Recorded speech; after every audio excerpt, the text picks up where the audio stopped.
യേശുവിൻ്റെ കൂട്ടായ്മയിൽ സ്നേഹം നിറഞ്ഞ എല്ലാ പ്രിയ ദൈവമക്കൾക്കും ദൈവാനുഗ്രഹം നിറഞ്ഞ നല്ലൊരു ദിവസം ആശംസിക്കുന്നു.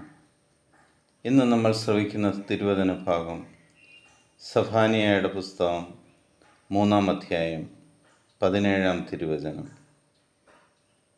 നിന്റെ ദൈവമായ കർത്താവ്, വിജയം നൽകുന്ന യോദ്ധാവ് നിന്റെ മധ്യയുണ്ട്.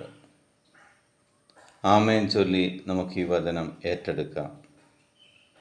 എൻ്റെ ദൈവവും എനിക്ക് വേണ്ടി യുദ്ധം ചെയ്യുന്നവനുമായ എൻ്റെ യോദ്ധാവായ സർവാധിപനായ സർവസൈന്യാധിപനായ കർത്താവായ ദൈവം എൻ്റെ മധ്യയുണ്ട്. അതിനെ ഓർത്ത് ഞാൻ അതിയായി സന്തോഷിക്കുന്നു. ഞാൻ ഒന്നിനെ ഓർത്തും വിഷമിക്കുകയില്ല.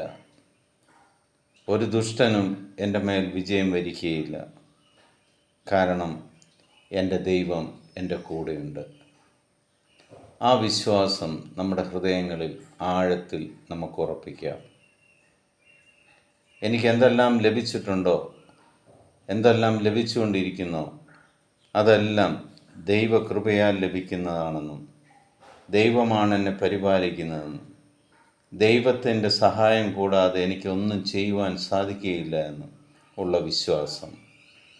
പ്രഭാതം മുതൽ ഈ നിമിഷം വരെ നിങ്ങൾ എന്തൊക്കെ ചെയ്തുവോ, നിങ്ങൾ എവിടേക്കൊക്കെ നീങ്ങിയോ, അതെല്ലാം ദൈവപരിപാലനയിലാണ് സംഭവിച്ചത് എന്നോർത്ത് ദൈവത്തിന് നന്ദി പറയാം.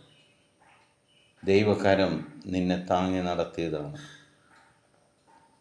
പിതാവായ ദൈവത്തിൻ്റെയും പുത്രനായ യേശുക്രിസ്തുവിൻ്റെയും പരിശുദ്ധാത്മാവിൻ്റെയും കൃപയും അനുഗ്രഹവും സമാധാനവും എപ്പോഴും നിങ്ങളുടെ കൂടെ ഉണ്ടായിരിക്കട്ടെ. ഇന്നത്തെ ദിവസം ദൈവകൃപയാൽ നിങ്ങൾക്ക് അനുഗ്രഹമായി മാറുന്നതിന് ദൈവത്തിന് നന്ദി പറയുന്നു.